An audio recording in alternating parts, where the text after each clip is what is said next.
Você não vai acreditar no que aconteceu quando ela finalmente abriu a boca para cantar. Mas antes de chegar nesse momento, deixa eu te contar uma história que vai mexer com você de um jeito que talvez você nem esperava. Tem gente que entra num salão de festa e sente que pertence àquele lugar. Meline não era uma dessas pessoas. Quando ela pisou no salão de baile daquele hotel chique, grávida de 7 meses, usando um vestido azul marinho simples demais pro ambiente, cara, ela sabia. Sabia que algo estava muito errado ali. Os lustres brilhavam como se estivessem julgando cada pessoa. Diamantes, vestidos caríssimos, smokings que custavam mais do que tudo que ela tinha antes de casar. O ar cheirava perfume importado e aquela crueldade silenciosa que só quem frequenta esses lugares conhece bem. E Meline? Ela estava ali, 2 passos atrás do marido, como se fosse um acessório que ninguém queria reconhecer. Christopher Langford, CEO de um grupo de entretenimento gigantesco. E sabe o que ele fez quando entraram naquele salão? Nem olhou para trás. Nem uma vez. Ele estava ocupado demais sorrindo para as câmeras, apertando mão de investidor, rindo alto demais com político. E no braço dele? Serena Valley. A queridinha da América. A cantora pop que todo mundo amava. Os dedos dela descansavam exatamente onde deveria estar a mão de uma esposa. Serena usava a confiança como armadura. Aquele sorriso vermelho que nunca chegava nos olhos. Ela sabia exatamente o que estava fazendo. Meline sentiu o bebê se mexer dentro dela. Uma lembrança afiada de que ela ainda era real, mesmo que todo mundo ali tratasse ela como uma sombra. Os sussurros começaram a segui-la pelo chão de mármore. É ela. Parece exausta, né? Ouvi dizer que ela cantava antigamente. Meline manteve os olhos baixos. Ela tinha aprendido que sobreviver naquele casamento significava ficar calada. Aquela noite era para ser uma gala beneficente celebrando arte, inovação e empoderamento feminino. A ironia pesava no peito dela.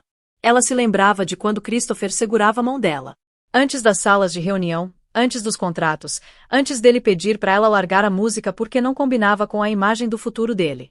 Ela chegou na beirada da multidão bem na hora que Serena se virou pro palco, microfone já na mão. Antes de eu cantar, Serena disse docemente, voz amplificada pela sala inteira, ouvi dizer que temos uma convidada especial hoje à noite. A esposa do Christopher, a Meline. Pausa. Risadinhas baixas. Serena inclinou a cabeça, olhos travando em Meline. Você não estudou música uma vez? Por que você não sobe aqui e canta alguma coisa pra gente? Só por diversão.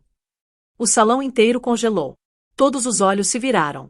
Meline olhou pro Christopher, esperando que ele dissesse não. Que a protegesse, que lembrasse que ela estava grávida do filho dele. Ele só ajustou os botões do punho e assentiu uma vez. Aquele único gesto pareceu uma sentença. As mãos de Meline tremeram quando um funcionário se aproximou com o microfone. O coração dela batia tão alto que tinha certeza de que o salão inteiro conseguia ouvir. Ela deu um passo à frente, sem saber que aquela humilhação estava prestes a se tornar o momento que destruiria tudo que Christopher achava que controlava. E enquanto ela esticava a mão para o microfone, alguém poderoso naquele salão finalmente a reconheceu. Agora, vamos voltar um pouco no tempo. Porque Meline Brooks nem sempre foi invisível. Houve um tempo, anos antes da cobertura luxuosa e do acordo pré-nupcial cuidadosamente redigido, quando a voz dela enchia auditórios pequenos e rachava algo aberto nas pessoas que ouviam. Ela cresceu numa cidadezinha tranquila de New Jersey, criada por uma mãe solteira que fazia 2 turnos de trabalho e acreditava que talento não significava nada se você não o protegesse. Meline aprendeu cedo a engolir o medo, a se apresentar mesmo quando os joelhos tremiam. Música era o único lugar onde ela se sentia inteira. Aos 23 anos, foi aceita num programa vocal privado em Manhattan. Sabe aquele tipo de lugar com estúdios de vidro, pianos caros e instrutores que falavam em tom baixo sobre alcance vocal raro e potencial internacional? Então, foi lá que Jonathan Pierce a ouviu cantar pela primeira vez. Ele disse que ela tinha uma voz que não podia ser fabricada, apenas destruída ou protegida. Ela riu, sem saber o quão perto da verdade aquilo estava. Então conheceu Christopher. Naquela época, ele não era CEO. Era um empreendedor bem vestido com ambição queimando por trás de modos educados. Ele compareceu a um dos recitais dela com um amigo em comum e esperou depois, flores na mão, dizendo que ela era extraordinária. Meline acreditou nele. Acreditou nos jantares, nas longas conversas sobre o futuro, nas promessas de que amor não exigia sacrifício de si mesma. Ela estava errada. O primeiro pedido veio gentilmente. Você está exausta, Christopher disse. Talvez dê uma pausa no canto. O segundo veio com lógica. Meu mundo é complicado. Sua agenda torna tudo mais difícil. No terceiro, foi enquadrado como amor. Se você confia em mim, vai deixar isso pra lá. Só por enquanto. Ela largou o programa 3 meses depois. O casamento veio rápido. Depois a gravidez. Depois os contratos. Os advogados de Christopher chamavam aquilo de proteção. Ela chamava de papelada confusa assinada enquanto estava enjoada e esperançosa. As cláusulas eram sutis, mas impiedosas. Nenhum direito sobre propriedade intelectual, nenhuma apresentação pública sem aprovação, nenhuma propriedade compartilhada de imagem ou marca. Se o casamento falhasse, ela saía quieta. E continuava quieta. Conforme a empresa de Christopher crescia, Meline encolhia. Ela aprendeu quais jantares comparecer e quais pular, quais sorrisos usar, quais opiniões enterrar. Quando Serena Valley entrou na órbita dele, a mudança foi imediata. As reuniões até tarde, os telefonemas guardados, o jeito como Christopher parou de tocar na barriga de Meline quando o bebê chutava. Ainda assim, ela dizia a si mesma que era temporário. Que lealdade significava resistência. Esta noite despedaçou aquela mentira. De pé perto do palco no hotel, Meline sentiu anos de apagamento pressionando seu peito. Isso não era apenas humilhação. Era uma declaração pública de que ela não tinha valor fora do papel que Christopher permitia que ela desempenhasse. Ela olhou ao redor do salão. Rostos iluminados pela curiosidade em vez de preocupação. Serena, calma e predatória. Seu marido, composto, já se distanciando. Meline inalou devagar, estabilizando a respiração do jeito que costumava fazer antes das apresentações. Não porque queria cantar, mas porque algo dentro dela se recusava a desaparecer quieta de novo. Ela não viu Jonathan Pierce ainda. Não sabia que o sistema de som tinha sido alterado. Só sabia que o silêncio se estendendo pelo salão parecia perigoso. E que uma vez que abrisse a boca, não haveria como voltar a ser quem ela tinha sido antes desta noite. E enquanto se aproximava do palco, o homem que ensinou sua voz a ter seu verdadeiro valor finalmente levantou o olhar em reconhecimento. Serena Valley tinha dominado a arte do controle muito antes de subir naquele palco. Pro público, ela era queridinha da América com uma voz afiada como navalha e uma vulnerabilidade cuidadosamente ensaiada que lotava estádios. Para a indústria, ela era uma força calculada que sabia exatamente quando sorrir, quando chorar e quando destruir alguém sem nunca levantar a voz. Aquela noite, envolta num vestido de grife que brilhava sob as luzes, Serena parecia a cada centímetro a estrela intocável. Ela observava Meline do palco com diversão aberta. A pausa que criou depois de chamar o nome de Meline foi deliberada. Silêncio era sua arma favorita. Permitia que o salão se inclinasse, julgasse, medisse o valor da mulher parada congelada perto da multidão. Serena se inclinou para o microfone de novo. Não seja tímida, disse levemente. Somos todos amigos aqui. E ouvi dizer que gravidez deixa as emoções mais fortes. Música deve vir da emoção, certo? Risadas suaves ondularam pelo salão. O rosto de Meline queimou. As palavras eram educadas, mas a mensagem era clara. Isso não era um convite. Era um comando envolto em charme. Ela olhou mais uma vez para Christopher, procurando qualquer sinal de hesitação. Ele não deu nenhum. Sua expressão estava calma, profissional, quase aliviada de que a atenção não estava mais nele. Foi aí que Meline entendeu. Isso não era só sobre o ego de Serena. Christopher tinha permitido isso porque o beneficiava. Se Meline se envergonhasse, reforçaria a narrativa que ele tinha construído silenciosamente, que ela era frágil, ultrapassada, não mais relevante. Um fardo que ele tolerava por obrigação, não por amor. Serena se virou para Christopher com um sorriso destinado só a ele. Você não se importa, importa? Perguntou, embora a resposta já estivesse decidida. Claro que não, ele respondeu suavemente. Se Meline quiser. A palavra quiser aterrissou como um insulto. Um assistente de palco se aproximou de Meline, segurando um microfone com um olhar praticado e simpático. Os dedos de Meline se fecharam em volta dele antes que pudesse pensar. O peso parecia estranho, mais pesado do que ela lembrava. Como algo emprestado de uma vida passada que ela não tinha mais permissão de reivindicar. Quando deu o primeiro passo em direção ao palco, notou Serena sinalizar sutilmente pro técnico de som. Foi rápido, quase invisível, mas não acidental. Meline não sabia o que significava ainda. Só que o sorriso de Serena se alargou em satisfação. Da primeira fila, vários investidores se recostaram nas cadeiras, interesse se aguçando. Celulares já estavam levantando, prontos para capturar o que quer que acontecesse a seguir. Não porque se importavam com Meline, mas porque a humilhação era divertida quando pertencia a outra pessoa. Meline chegou ao palco e ficou sob as luzes, o calor pressionando sua pele. Seu coração trovejava nos ouvidos. Ela podia sentir o bebê se mover de novo, perturbado por seu pânico crescente. Por um breve momento perigoso, ela considerou colocar o microfone no chão e ir embora. Mas sabia o que isso significaria. Seria a mulher que nem sequer tentou. A esposa fraca, o fardo sobre o qual todos sussurravam. Sair daria a Serena exatamente o que ela queria.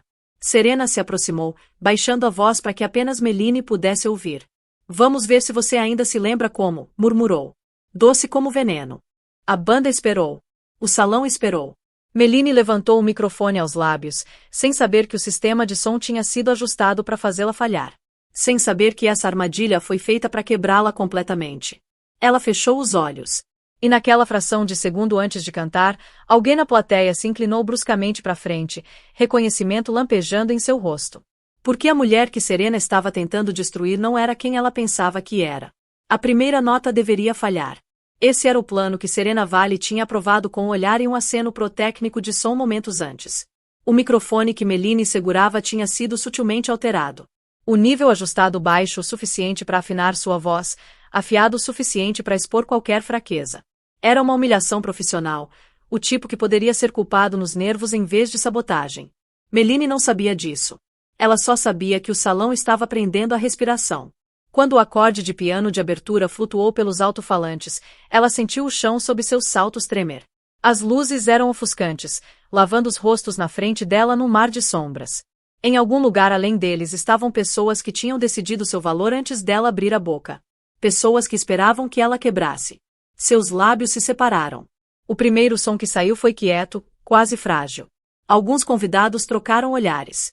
Serena relaxou ligeiramente, seu sorriso retornando enquanto se recostava, confiante de que tinha vencido. Christopher cruzou os braços, preparando-se para o constrangimento inevitável que terminaria isso rapidamente. Então Meline ajustou sua postura. Foi um movimento inconsciente, memória muscular de anos de treinamento que ela pensou ter perdido. Ela mudou o peso, se firmou e puxou uma respiração mais profunda do que qualquer um esperava de uma mulher grávida de 7 meses. Seus ombros baixaram, sua mandíbula relaxou. A segunda nota mudou tudo. Não era alta, mas era pura. Encorpada. Inconfundivelmente controlada. Uma onda atravessou o salão. O microfone destinado a atraí-la agora carregava uma voz que se recusava a ser diminuída. O tom de Meline aprofundou, constante e rico, envolvendo a melodia em vez de persegui-la. O pianista hesitou, surpreso. Depois seguiu a liderança dela. Serena se endireitou. Isso não deveria acontecer. Meline abriu os olhos, focando não na multidão, mas num ponto em algum lugar além dos lustres, além do julgamento. Ela cantou do jeito que costumava em salas de prática tarde da noite, quando ninguém estava assistindo. Quando o som pertencia apenas a ela. Cada frase carregava contenção, disciplina e algo mais afiado embaixo, anos de silêncio se libertando. Sussurros se espalharam, não mais zombando. Isso é ao vivo. Ela é treinada. Todo mundo a ensinou. A expressão de Christopher mudou de tédio para confusão. Ele olhou para o estende de som, depois de volta para Meline. Essa não era a apresentação fraca que ele tinha se permitido esperar. Essa não era uma esposa se envergonhando. Era uma mulher recuperando algo. Serena se aproximou da beirada do palco, sua confiança rachando.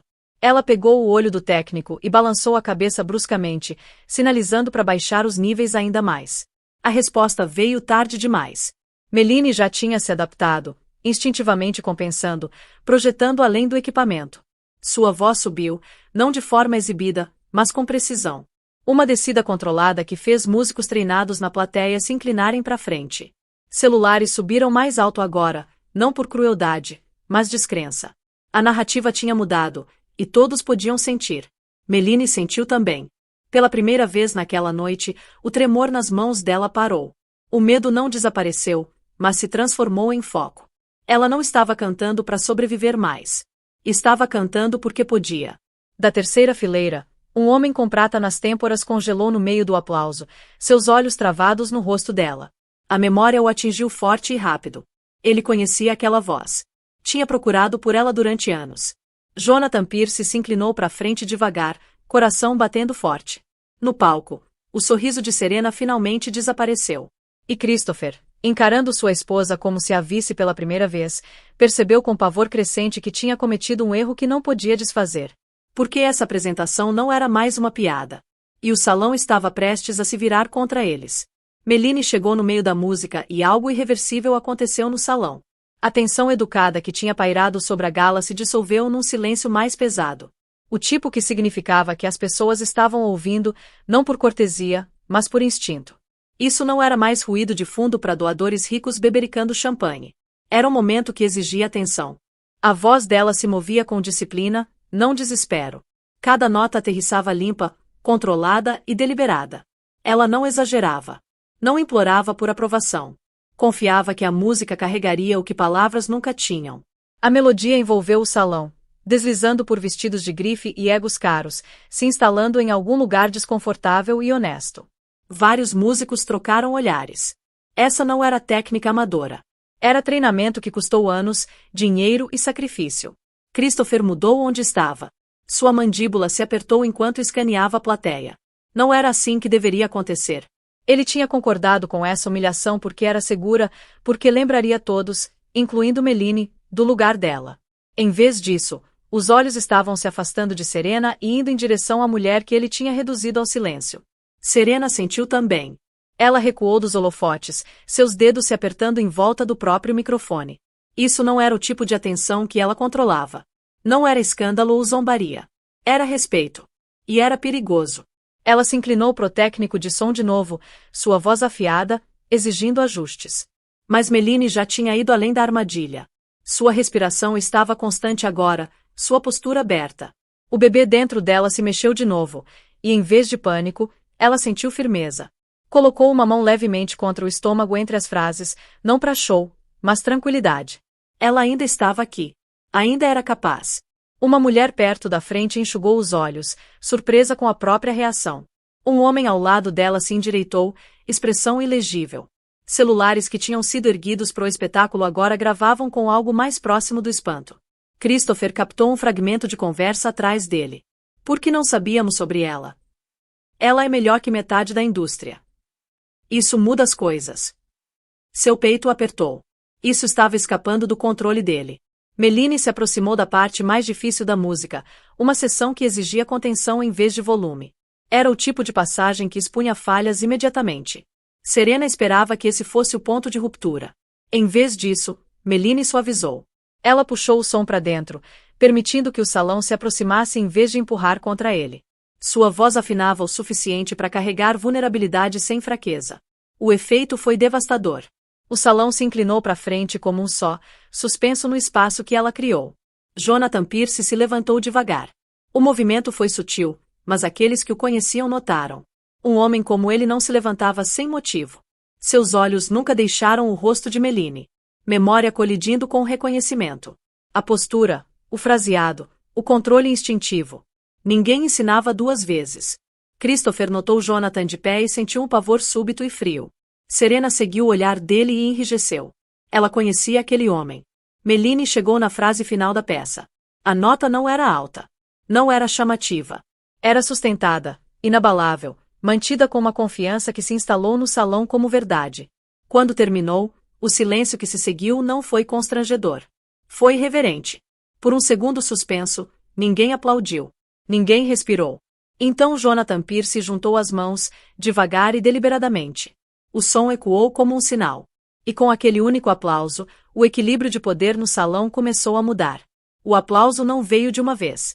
Começou irregular, espalhado pelo salão como gotas de chuva testando o chão. Uma mesa, depois outra, depois uma onda que se espalhou mais rápido do que Serena Valley podia parar. Em segundos, o som encheu o espaço, subindo para uma ovação de pé que parecia menos celebração e mais reconhecimento. Méline ficou congelada, microfone ainda na mão. Seu peito subia e descia enquanto tentava processar o que tinha acabado de acontecer. Seus ouvidos uniam, não pelo volume, mas pela ausência súbita de medo. Pela primeira vez em anos, ninguém estava olhando para ela como a esposa de Christopher Langford. Estavam olhando para ela como algo mais. Alguém mais. O aplauso de Jonathan Pierce era diferente. Ele aplaudia devagar, deliberadamente, seus olhos nunca deixando o rosto de Méline. A cada batida medida de suas palmas, as memórias se aguçavam. Uma jovem numa sala de ensaio, descalça num piso de madeira arranhado. Uma voz que o tinha feito cancelar reuniões. Um talento que ele tinha avisado que podia desaparecer se mal administrado. Ele se moveu para frente, ignorando os murmúrios se espalhando ao seu redor. As pessoas notaram. Sempre notavam. Quando Jonathan Pierce mudava de direção, membros do conselho se inclinavam uns para os outros. Investidores sussurravam.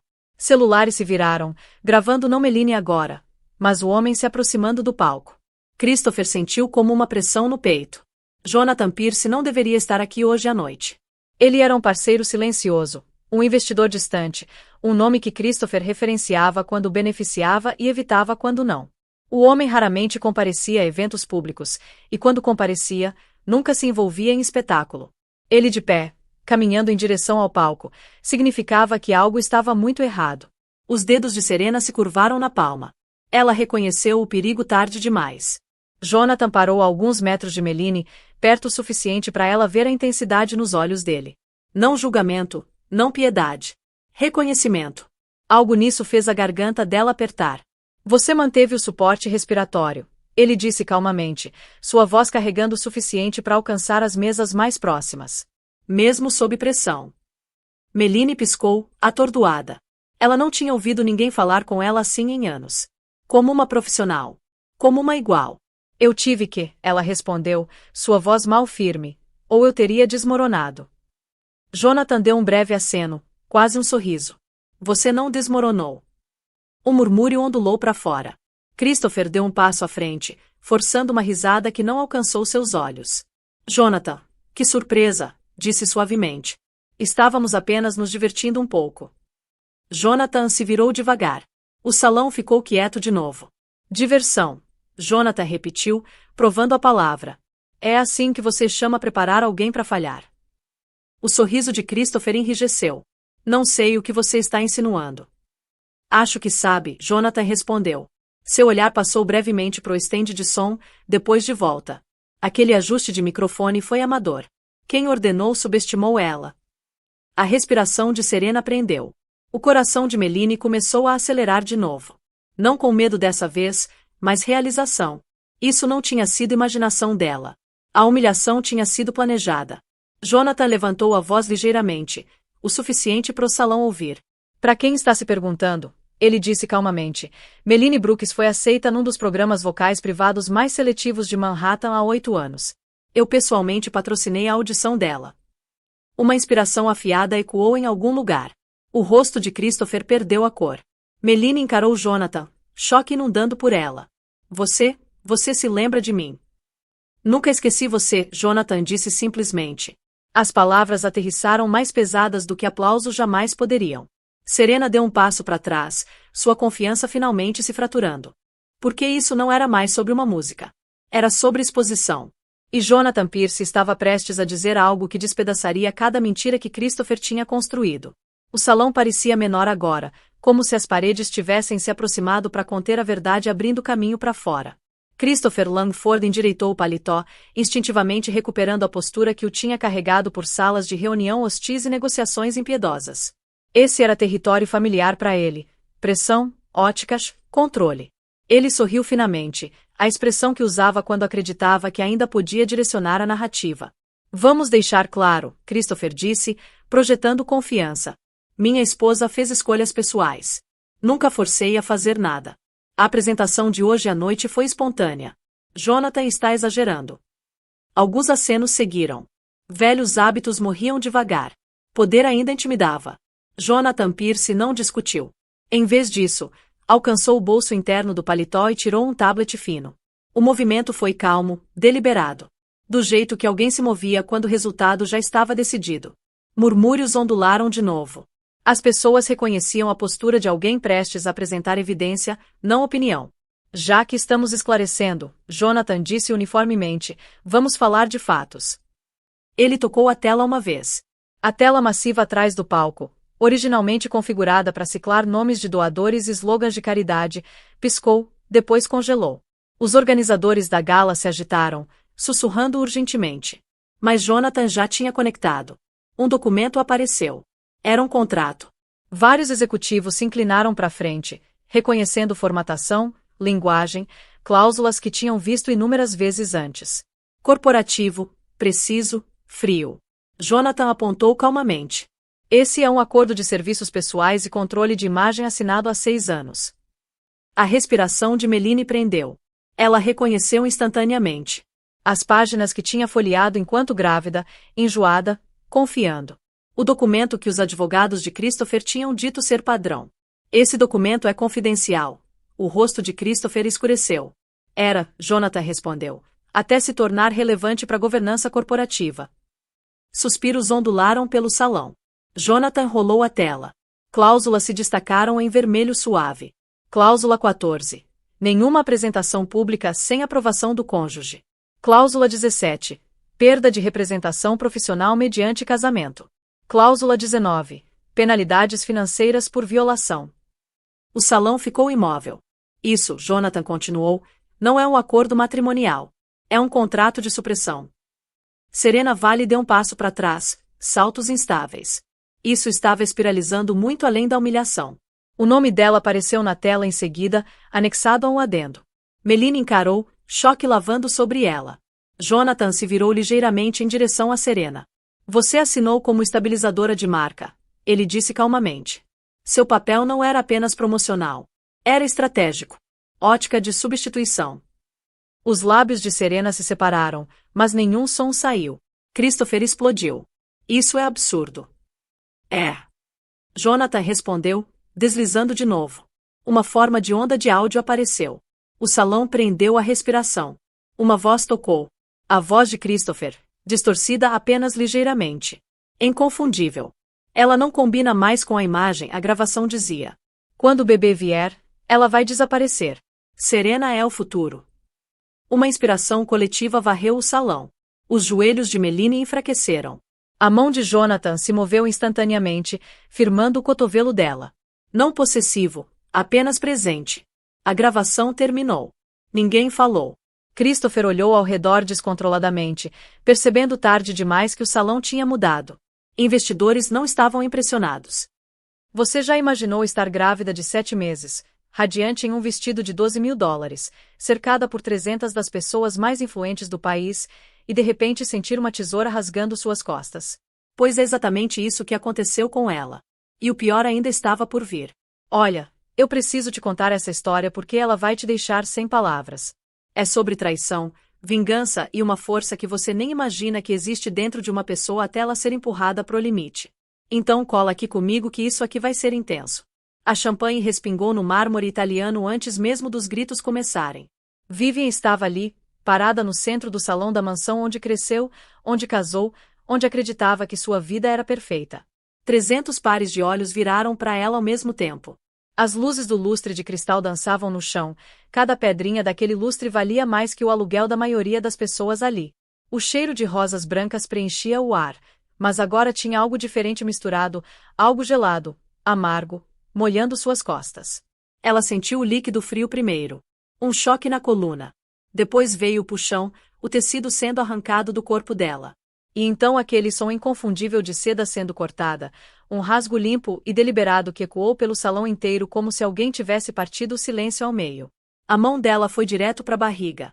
7 meses de gravidez. O instinto falou mais alto que qualquer pensamento racional. Proteger o bebê antes de proteger a si mesma. Ops! A voz da mulher atrás dela soou alta, clara, calculada para que todos ouvissem. Acho que esse vestido não era tão resistente quanto o seu casamento, né? Agora, deixa eu te explicar uma coisa. Nesse momento, Vivian virou devagar. O coração batendo nos ouvidos dela.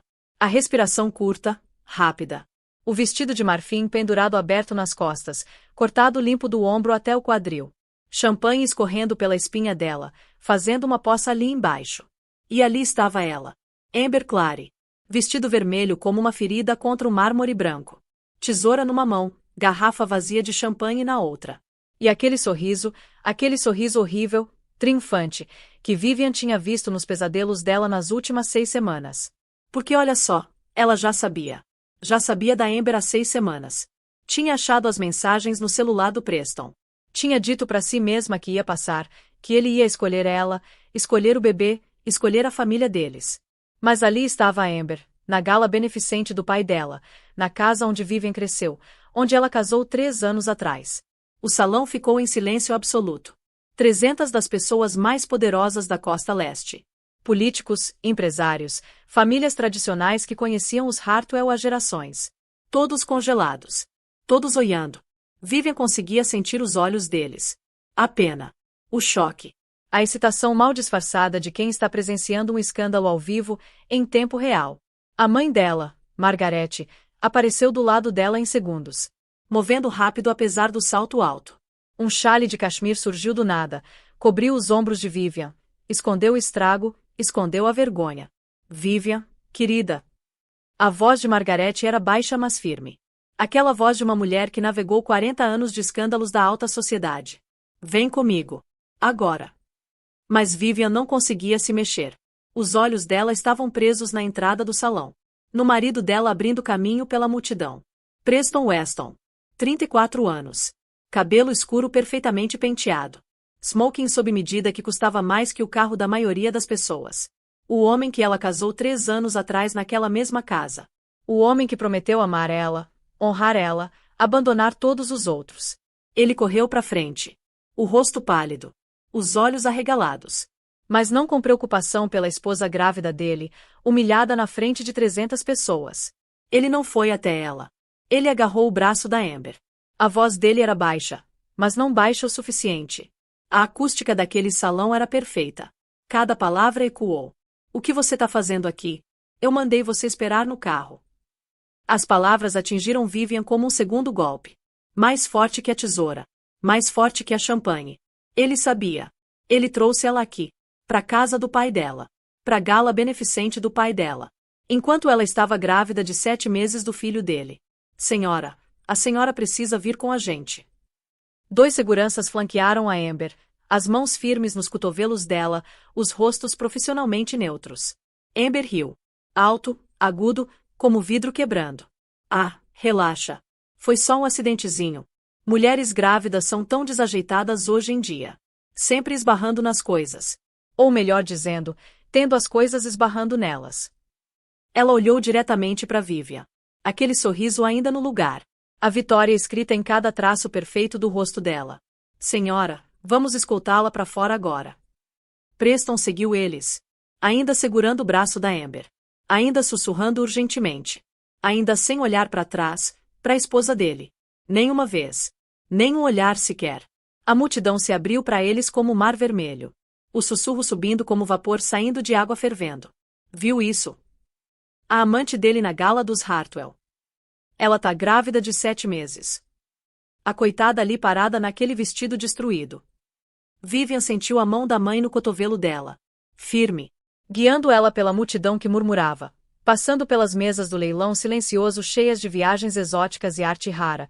Passando pela escultura de gelo gigante de um cisne que já estava começando a derreter no calor de 300 corpos e 1000 respirações escandalizadas. Ela manteve o queixo erguido. As costas retas.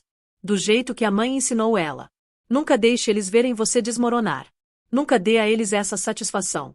A porta do banheiro feminino fechou atrás delas.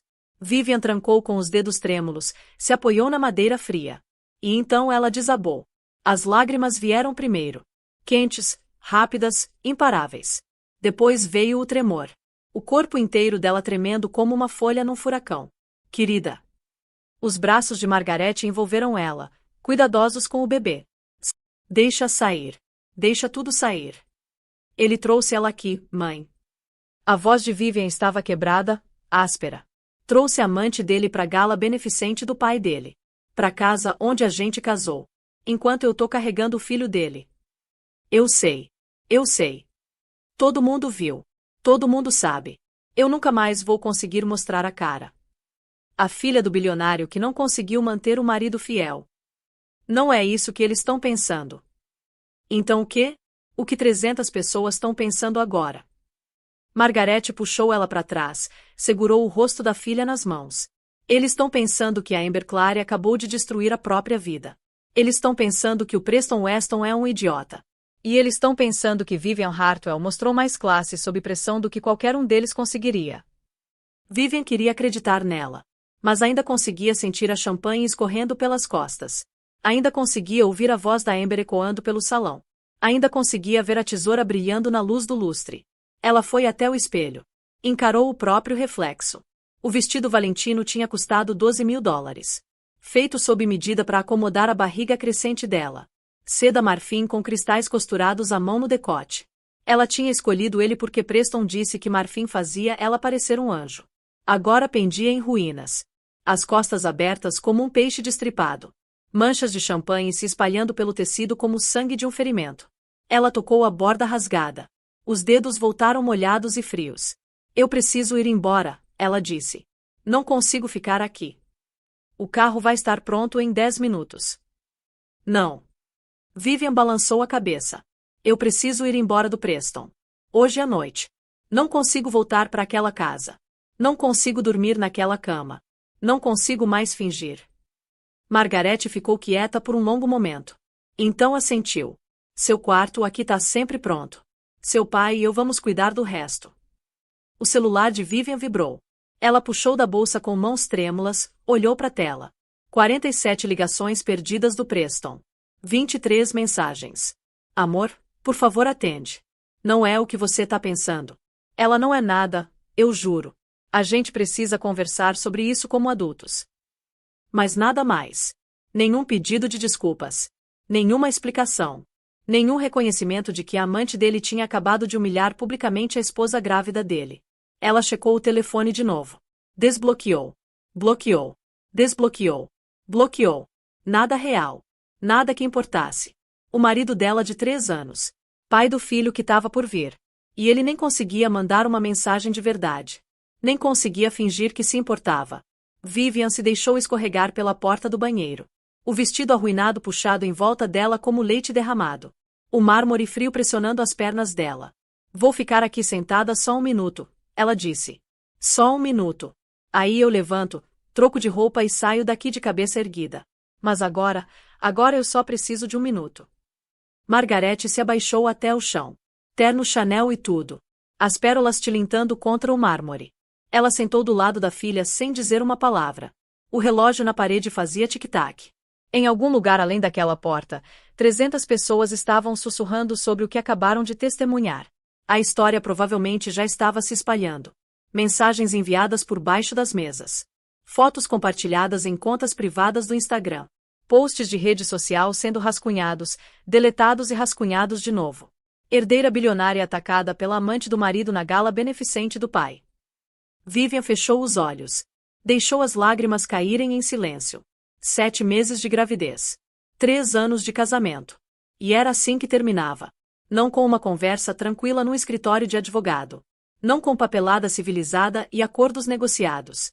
Mas com tesoura, champanhe e 300 testemunhas. O bebê chutou.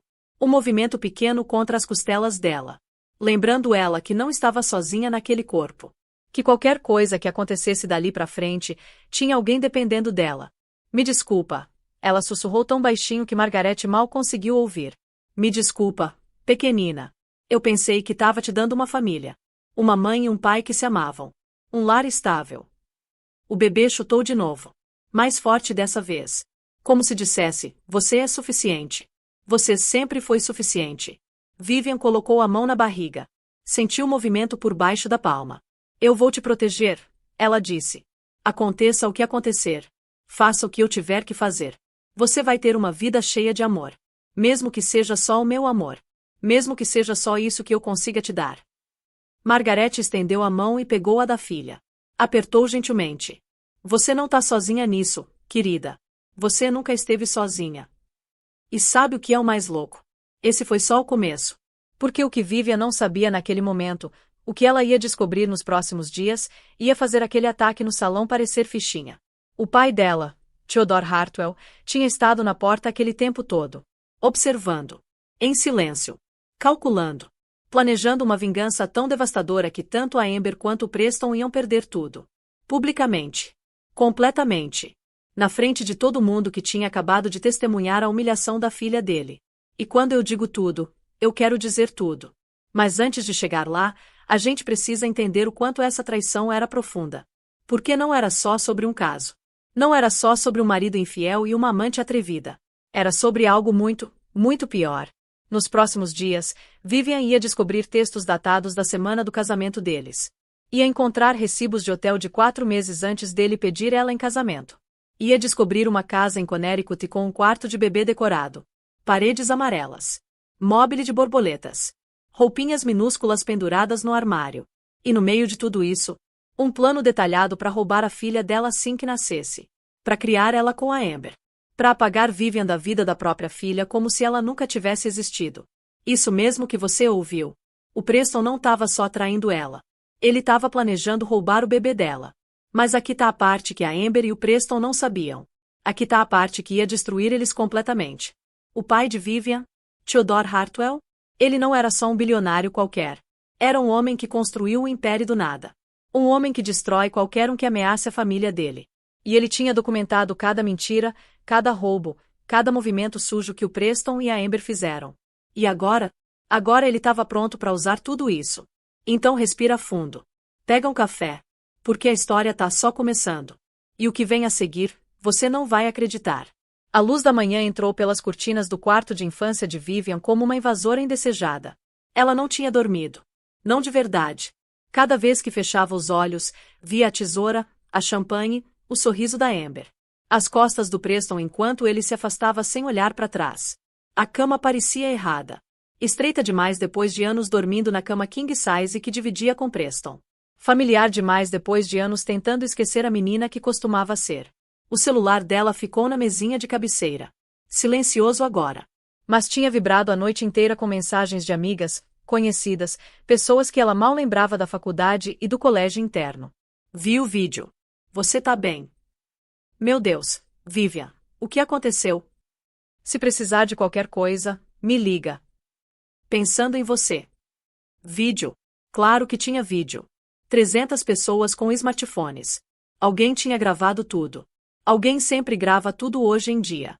Vivian pegou o telefone. Rolou pelas notificações. 47 ligações perdidas do Preston. 12 mensagens de voz. Centenas de mensagens de todo mundo, menos da única pessoa que deveria estar implorando perdão pessoalmente. Ela tocou uma das mensagens de voz. A voz dele saiu do alto-falante. Familiar e estranha ao mesmo tempo.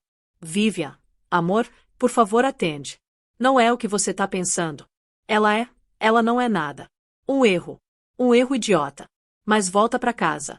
A gente precisa conversar sobre isso como adultos. Você não pode simplesmente desaparecer.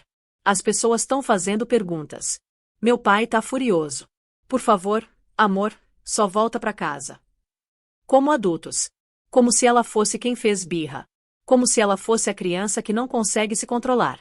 E ali estava. O pai dele tá furioso. Não porque o Preston humilhou a esposa grávida. Mas porque o escândalo estava fazendo o senador parecer mal. Ela deletou a mensagem de voz sem ouvir o resto. Depois deletou todas as outras, uma por uma, sem escutar as desculpas do Preston. Uma batida na porta. Suave. Familiar. Entra. Diane Wilson entrou carregando 2 cafés e um saco de bagels daquele lugar na Madison Avenue que Vivian costumava amar. A melhor amiga desde o colégio interno. A única pessoa para quem Vivian tinha contado sobre o caso. A única pessoa que não disse para ela tentar mais, ser mais bonita, dar mais atenção. Você tá péssima. Diane disse. Não é insulto. É só um fato. Você parece que não dorme há uma semana. Não durmo desde a gala. Isso foi há 12 horas. Parece uma vida inteira. Diane colocou a comida na mesinha e puxou a cadeira da antiga escrivaninha de Vivian. A mesma mesa onde ela fazia lição de casa. Onde escrevia no diário sobre os sonhos de se tornar uma designer famosa. Antes do Preston. Antes de tudo mudar. Vim o mais rápido que pude, Diane disse. Tive que cancelar um brunch com minha sogra. Então, na real, você me fez um favor. Aquela mulher só fala dos gatos dela e da ciática. Apesar de tudo, Vivian quase sorriu. Quase. Quão ruim tá? Ela perguntou. As notícias. Quero dizer, quão ruim. Você quer dizer publicamente. Diane puxou o telefone, respirou fundo. Tá em todo lugar. TMZ. Page 6. Cada conta de fofoca no Instagram. O Twitter tá pirando. Alguém já fez uma compilação no TikTok. O estômago de Vivian despencou pelo chão. Me mostra. Diane hesitou. Você tem certeza? Eu preciso saber com o que eu tô lidando. Diane entregou o telefone. O vídeo já estava carregado. Vivian assistiu a si mesma parada no salão. Viu a Amber se aproximar por trás. Viu a tesoura cortar a seda. Viu a champanhe descer. Viu o próprio rosto enquanto virava. A câmera pegou tudo. Cada detalhe. Cada expressão. O choque. A confusão. O momento de realização. E depois o Preston correndo para Amber em vez da esposa. O áudio estava claro o suficiente para ouvir cada palavra. O que você tá fazendo aqui? Eu mandei você esperar no carro. Herdeira bilionária atacada pela amante do marido na gala beneficente do pai. Diane leu a manchete em voz alta. Hashtag time Vivian tá nos trending topics. As pessoas tão furiosas pelo seu lado. Os comentários são todos de apoio. Bom, na maioria. Sempre tem uns trolls. Vivian devolveu o telefone. As mãos tremendo. Eu não quero gente furiosa pelo meu lado. Não quero ser uma hashtag. Eu só queria que nada disso tivesse acontecido. Eu sei, amor. Eu sei. Vivian alcançou um dos cafés. Deu um gole. Era descafeinado porque a Diane lembrou que ela estava grávida. Sempre pensando nos outros. Mesmo numa crise.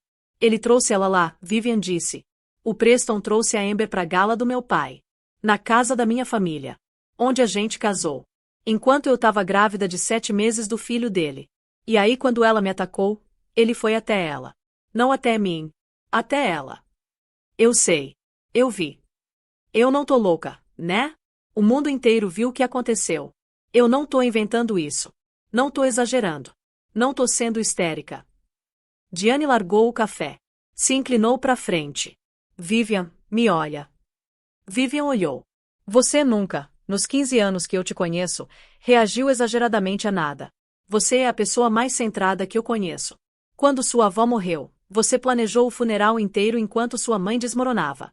Quando a bolsa caiu em 2008 e seu fundo fiduciário perdeu 40% do valor, você deu de ombros e disse que o pai cobriria. Você guarda tudo até isso te matar. Diane estendeu a mão e pegou a dela. Então se você quiser gritar, grita. Se quiser jogar as coisas, joga. Se quiser queimar cada peça de roupa que o Preston já tocou, eu vou te entregar os fósforos e segurar o extintor. Os olhos de Vivian encheram de lágrimas. Eu tô grávida. Não posso me dar ao luxo de desmoronar. O estresse faz mal pro bebê. A médica disse. Dane-se o que a médica disse. Você é um ser humano, não uma incubadora. Você tem direito de ter sentimentos. Mas o bebê. O bebê vai ficar bem. Bebês são resilientes. São as mães que quebram. Outra batida na porta. Essa mais pesada. Mais deliberada. Vivian. A voz do pai dela. Baixa e controlada. Posso entrar? Diane se levantou. Vou dar privacidade para vocês. Mas eu tô ficando na casa. Não vou te deixar sozinha. Nem hoje. Vivian assentiu. Viu a Diane sair enquanto Theodore entrava. O pai dela parecia mais velho essa manhã. Os eventos da noite passada tinham envelhecido ele. O cabelo prateado estava perfeitamente penteado como sempre. O terno estava impecável como sempre. Mas tinha sombras embaixo dos olhos que não estavam lá ontem. Linhas em volta da boca que pareciam mais profundas. Sua mãe me disse que você não dormiu. Você também não dormiu. Theodore sentou na beirada da cama. Se moveu devagar, deliberadamente. Do jeito que fazia quando estava controlando a raiva. Do jeito que fazia antes de aquisições hostis e negociações difíceis. Seu marido tá no meu escritório, ele disse. Tá lá desde as 4 da manhã implorando por uma audiência. O que você disse para ele? Eu disse nada. A mandíbula de Theodore ficou tensa. O músculo na bochecha pulsando. Porque no momento que eu abrir a boca, eu vou destruir ele. E eu queria perguntar para minha filha primeiro como ela gostaria que eu procedesse. Vivian encarou o pai. Em 61 anos, ela nunca tinha visto ele perder o controle. Nem durante a aquisição hostil da Meridian Tech. Nem durante a investigação do Senado sobre as práticas comerciais dele. Nem mesmo quando a avó dela morreu nos braços dele. Mas nesse momento, sentado na cama de infância dela, ela conseguia ver a fúria queimando por trás do comportamento cuidadoso dele. A raiva de um pai cuja filha grávida foi atacada na própria casa dele. Pai, ela disse com cuidado. O que você tá pensando? Theodore enfiou a mão no paletó.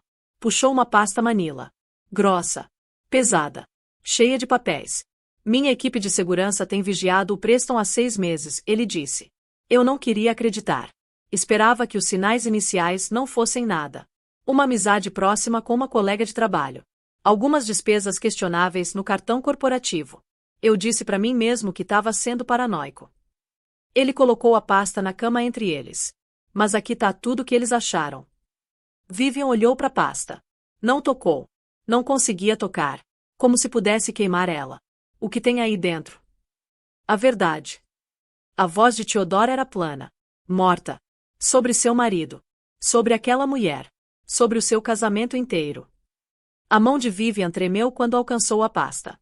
Abriu. Recibos de hotel. Fotografias impressas. Mensagens de texto. Extratos bancários. Registros de cartão de crédito. Página após página após página. Os olhos dela escanearam o primeiro documento. Depois o segundo. Depois o terceiro. Mal posso esperar para te ver hoje à noite. A esposa acha que eu tô numa conferência kkkk. Quando você vai deixar ela? Você prometeu que seria antes do Natal. O bebê complica as coisas. Me dá um tempo. A respiração de Vivian ficou presa na garganta. As datas nas mensagens. Ela checou 2 vezes. 3 vezes. 4 vezes. Essa é da semana do casamento. Theodore terminou. O caso começou antes de você entrar naquele altar. Ele estava dormindo com ela na noite antes de casar com você. Enquanto você estava no seu jantar de despedida de solteira com as madrinhas, ele estava num quarto de hotel com a Amber Clary. O quarto girou. Vivian agarrou a coluna da cama para se apoiar. 3 anos, ela sussurrou. Ele tem mentido para mim por 3 anos. Nosso casamento inteiro. Mais que isso. A voz de Theodore era gentil agora. Quase triste. O primeiro recibo de hotel é de 4 meses antes do noivado. Eu acredito que ele começou a ver ela quando vocês ainda estavam namorando. Quando você achava que ele estava se apaixonando por você. Vivian olhou para as fotografias. Preston e Amber num restaurante. De mãos dadas sobre a toalha de mesa branca. Rindo. A cabeça dela inclinada em direção a ele daquele jeito íntimo que os amantes têm. A foto tinha data de 2 semanas antes dele pedir ela em casamento. 2 semanas. Ele estava dormindo com outra mulher 2 semanas antes de pedir ela em casamento. Antes de se ajoelhar naquele restaurante em Paris. Antes de prometer amar ela para sempre. Eu pensei. A voz de Vivian falhou. Ela tentou de novo. Eu pensei que fosse recente. Eu pensei que começou quando eu engravidei. Quando eu estava enjoada o tempo todo. Quando eu não podia. Quando eu não estava. Não. A mão de Theodore cobriu a dela. Quente e forte. Não se atreva a se culpar pelas escolhas dele. Isso não tem nada a ver com você. É quem ele é. Quem ele sempre foi. Mas o timing. Descobri sobre ela há 6 semanas. Achei que talvez ele tivesse estressado com o bebê. Talvez eu não tivesse dando atenção suficiente para ele. Talvez se eu tentasse mais. Para. A voz de Theodore era firme. Você tá carregando o filho dele. Você cruzou o país pela carreira dele. Você desistiu da sua firma de design para apoiar as ambições dele.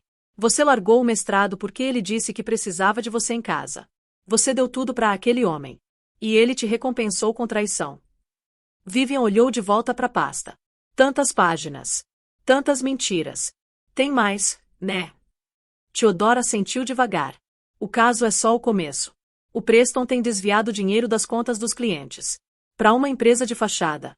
Mais de $400 mil no último ano. A empresa de fachada é controlada pela Amber Clary. Vivian encarou o pai. Ele tem roubado, desviando dinheiro da própria firma, de clientes que confiaram nele os investimentos. A mandíbula de Theodore se apertou. Provavelmente para financiar o estilo de vida que ele tem prometido para aquela mulher. As viagens. As joias. A casa. Casa. A empresa de fachada tem propriedades imobiliárias. Theodore puxou outro documento da pasta. Uma casa em Connecticut. 3 quartos. 2 banheiros. Colonial branca com cerca de piquete. A escritura foi registrada 2 meses atrás em nome dos dois. Uma casa. Preston e Amber compraram uma casa juntos. Enquanto Vivian estava decorando o quarto de bebê na casa deles. Enquanto ela escolhia nomes e planejando o anúncio de nascimento. Enquanto ela passava mal toda manhã e chorava com comerciais de fralda. Tem mais uma coisa.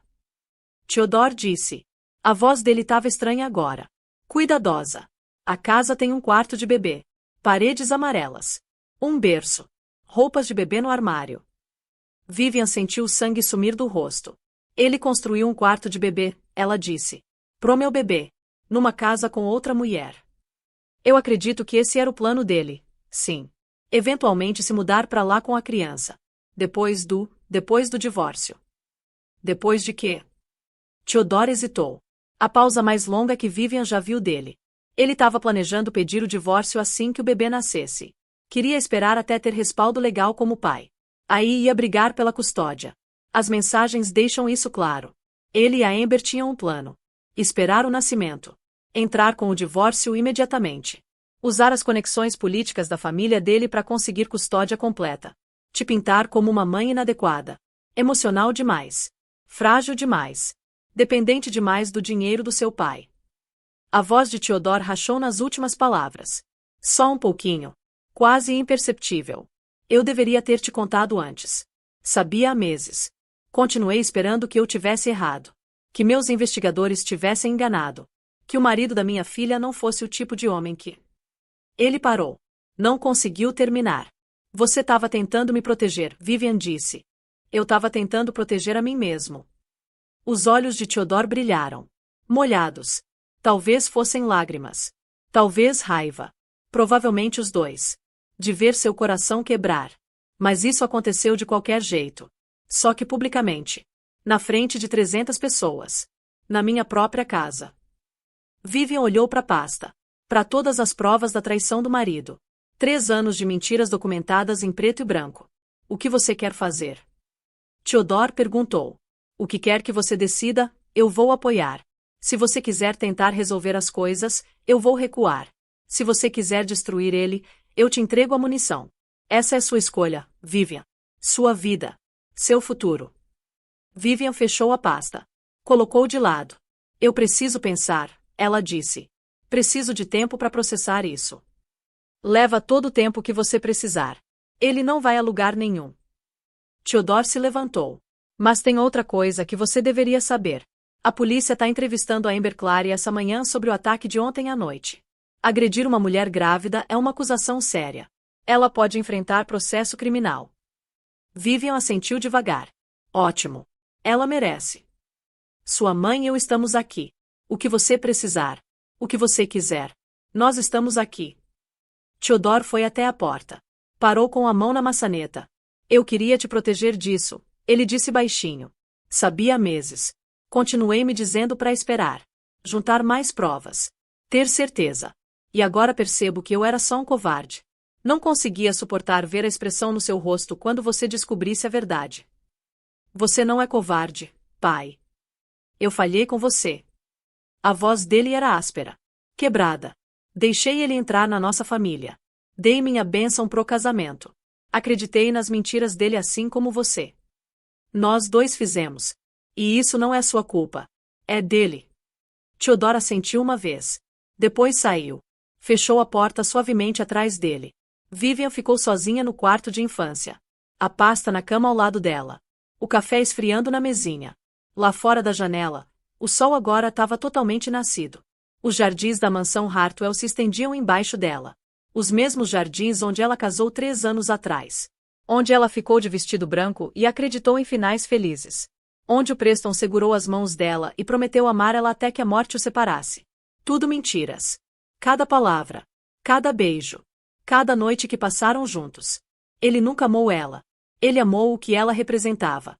O nome Hartwell. O dinheiro Hartwell. As conexões Hartwell. Ela tinha sido um degrau. Nada mais. E agora? Agora Vivian Hartwell ia mostrar para todo mundo exatamente de quem ela era filha. Porque uma coisa que os Hartwells não fazem é perder. Principalmente quando o que está em jogo é sangue. Olha, eu vou fazer uma pausa aqui por um segundo porque você precisa respirar. Sério. Pega uma água. Porque o que vem a seguir é onde a história realmente explode. Você achou que o ataque no salão foi ruim? Espera só até descobrir sobre a casa em Connecticut. O quarto de bebê com as paredes amarelas. O mobile de borboletas. E a roupinha de batizado que a Amber comprou. Com um bilhetinho. Para o dia especial da nossa filha. Com amor, a nossa filha. Eles iam roubar o bebê de Vivian. Criar ela como se fosse deles. Apagar Vivian da vida da própria filha. Mas aqui tal que eles não sabiam. Aqui tal que ia destruir eles completamente. Theodore Hartwell não era só bilionário. Era um homem que nunca perdeu uma batalha.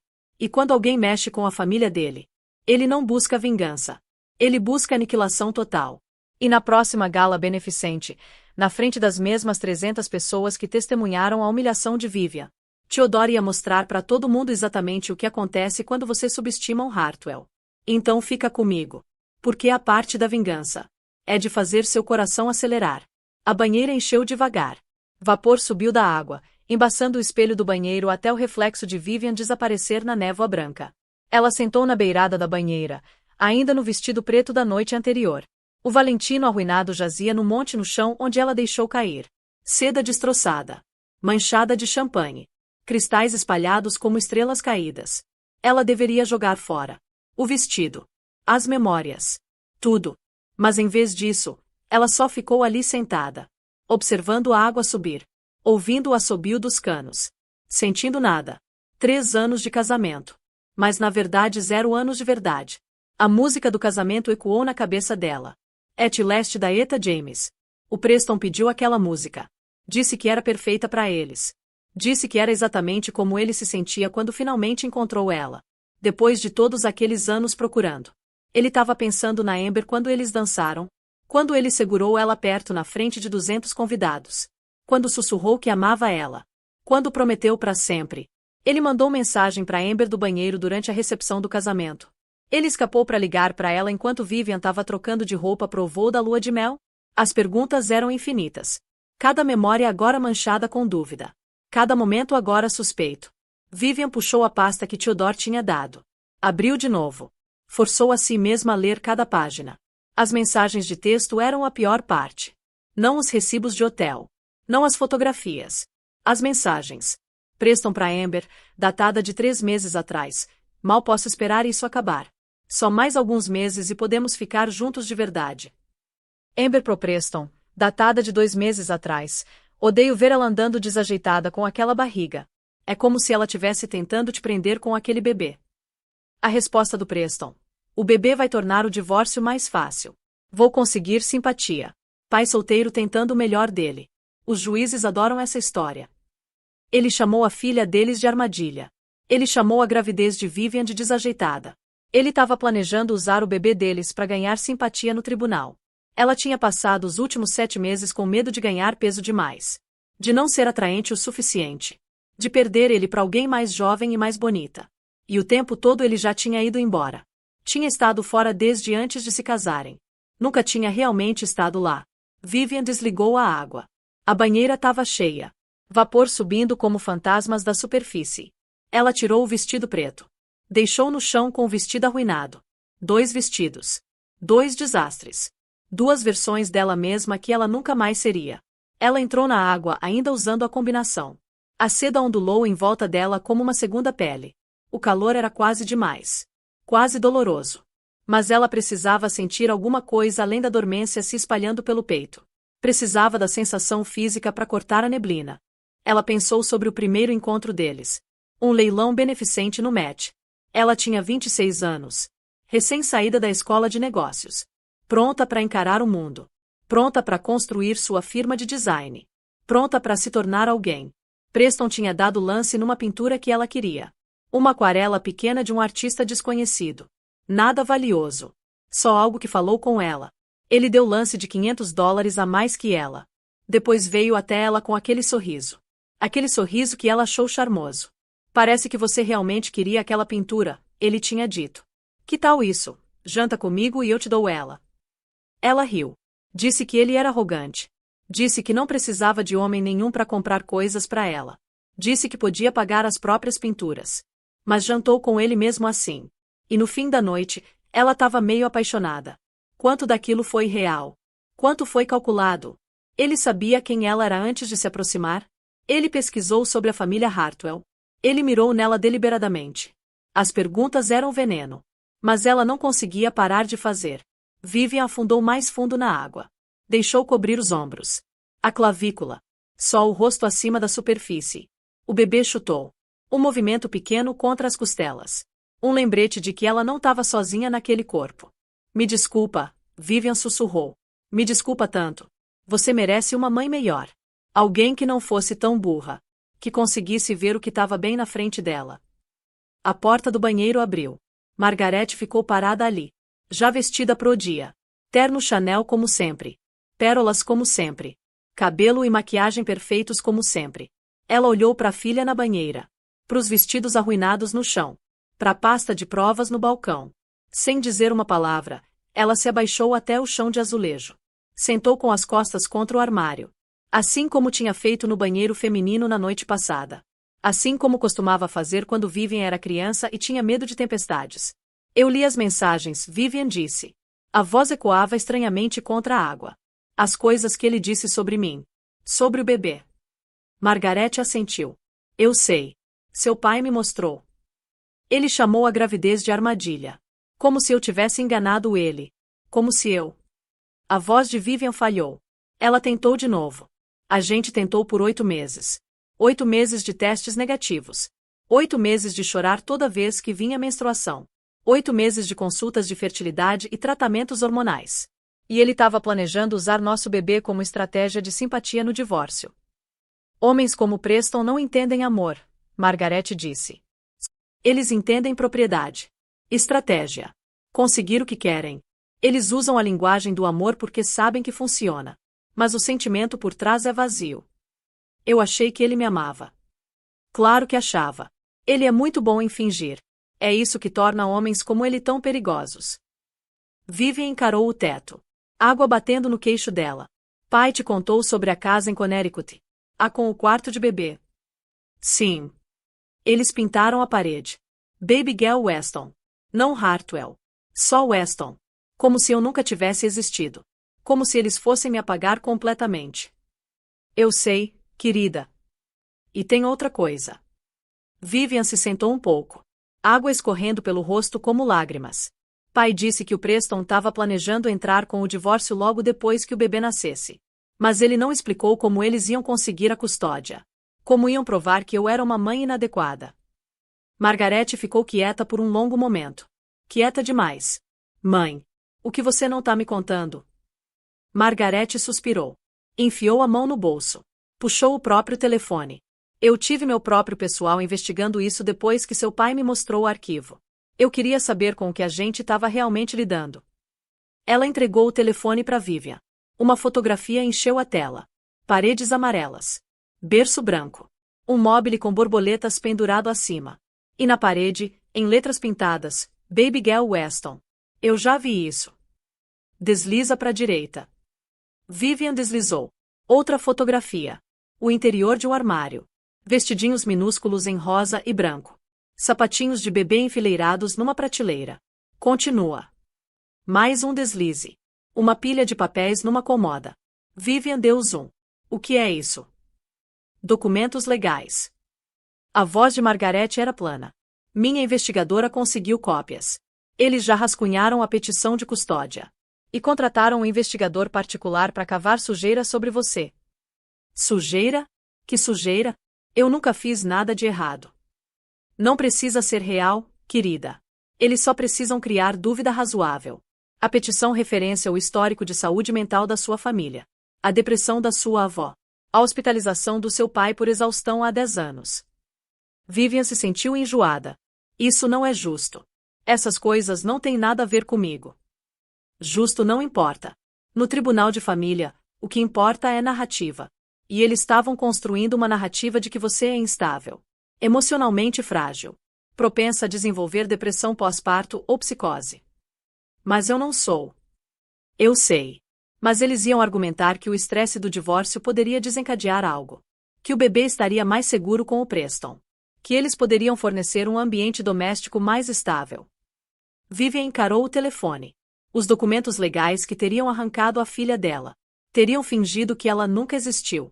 Teriam criado ela naquela casa. Contado para ela que a Amber era a mãe dela. Eles iam tirar minha filha, ela disse.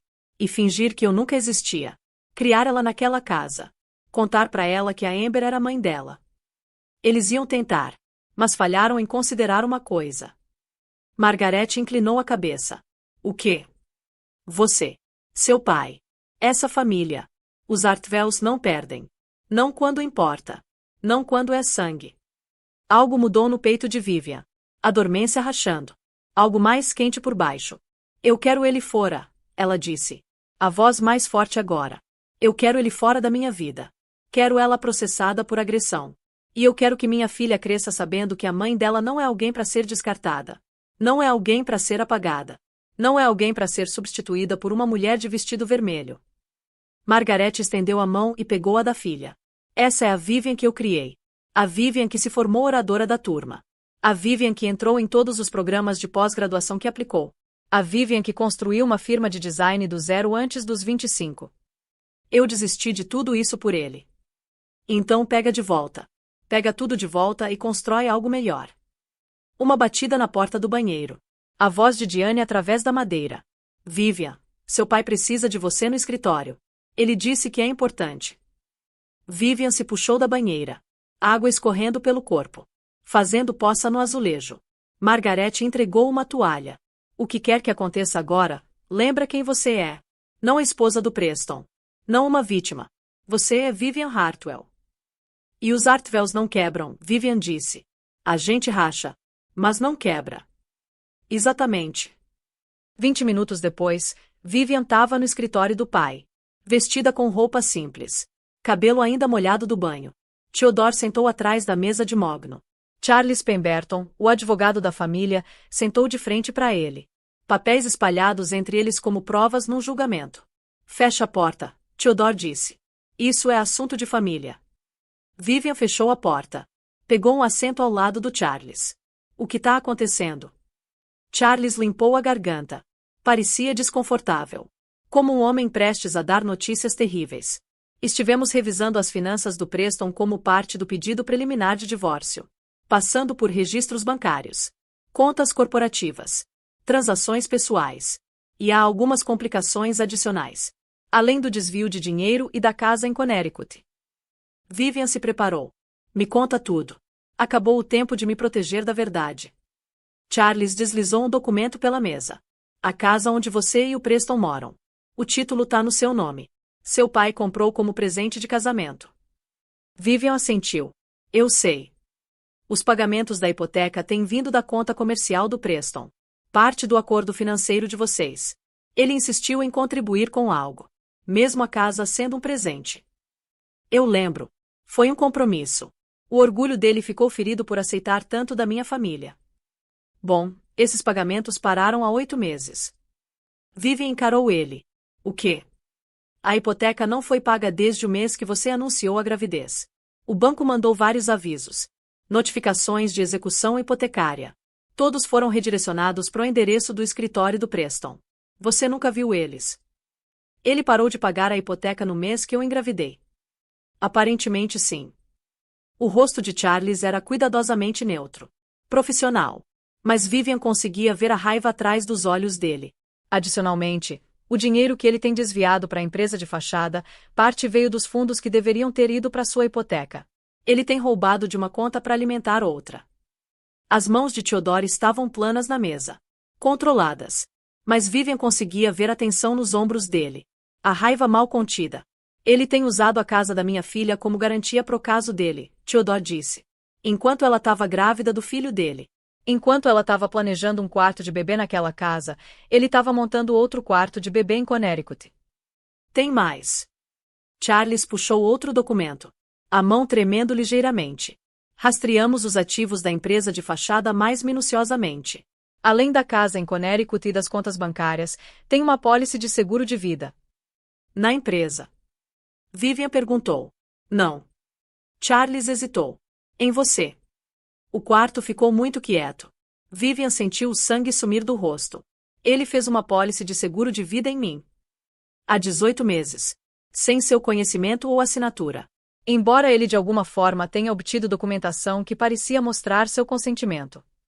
A voz de Charles era tensa. O Preston está listado como o único beneficiário. A apólice vale $2 milhões. Vivian colocou a mão na barriga. O bebê chutou como se sentisse o desespero dela. Isso é legal. Tecnicamente, cônjuges podem fazer apólices um do outro. Mas combinado com tudo mais, o caso, o desvio, a casa, os planos de custódia, pinta um quadro preocupante. Theodore se levantou. Foi até a janela. As costas para a sala. Eu quero ele destruído, ele disse baixinho. Tão baixinho que Vivian quase não ouviu. Financeiramente. Profissionalmente. Socialmente. Eu quero que ele não tenha mais nada. Nem $1. Nem um amigo. Nem um fiapo de reputação. Pai. Theodore virou. Os olhos brilhando com algo que podia ser lágrimas. Podia ser raiva. Provavelmente os dois. Ele comprou um quarto de bebê pro seu bebê na casa da amante. Ele fez uma apólice de seguro de vida com você como pagamento. Ele tem sistematicamente planejado ou deixar você ou... Ele parou. Não conseguiu terminar. A palavra não dita pairou no ar. Pesada como uma pedra. Ou pior. E ali estava. A verdade horrível que ninguém queria dizer em voz alta. Uma apólice de seguro de vida de 2 milhões. Uma esposa grávida. Um marido planejando recomeçar com outra mulher. E se o divórcio não fosse suficiente? E se Vivian brigasse pela custódia? E se ela ganhasse? $2 milhões resolveriam muitos problemas. $2 milhões significavam uma nova vida. Uma vida limpa. Sem ex-esposas complicadas. Sem batalhas de custódia. Apenas Preston, Amber e um bebê. E uma trágica história sobre uma mulher que morreu cedo demais. O que a gente faz agora? Vivian perguntou. A voz pequena mas firme. Charles juntou os papéis. Primeiro, a gente garante a casa. Seu pai vai cobrir os pagamentos atrasados e vai remover o Preston de qualquer reivindicação da propriedade. Segundo, a gente entra com o divórcio com base em adultério e má conduta financeira. Terceiro, a gente espera, Theodore disse. A investigação policial sobre a agressão está em andamento. Se a Amber Clary for acusada, fortalece nossa posição. Estabelece um padrão de agressão e conspiração. E nos dá tempo para juntar mais provas. Provas de quê? Vivian perguntou. A mandíbula de Theodore se apertou. Eu não sei ainda. Mas um homem que faz uma apólice de seguro de vida secreta na esposa grávida não está planejando parar no divórcio. Tem alguma coisa aqui. Alguma coisa que a gente ainda não achou. E eu pretendo achar. Vivian assentiu devagar. A realidade da situação assentando sobre ela como um peso. O marido dela não apenas traiu ela. Ele tinha construído uma vida sem ela. Uma vida onde ela não existia. Onde a filha dele chamava outra mulher de mamãe. E talvez, o pensamento era horrível demais para completar. Talvez uma vida onde Vivian não estava mais por perto para interferir. Mas sabe de uma coisa? Os Hartwells não eram conhecidos por desistir. E Vivian Hartwell? Ela tinha acabado de descobrir exatamente do que era capaz quando alguém ameaçava a filha dela. E vocês não vão acreditar no que acontece a seguir. Porque o Theodore. Ele não estava só planejando destruir o Preston e a Amber financeiramente. Ele estava planejando destruir eles na frente das mesmas 300 pessoas que testemunharam a humilhação de Vivian. Publicamente. Completamente. Sem volta. E quando eu te contar o que aconteceu na próxima gala, quando eu te contar como o Theodore revelou tudo naquele salão, você vai entender por que ninguém nunca deve mexer com o Hartwell. Então fica comigo. A vingança tá chegando.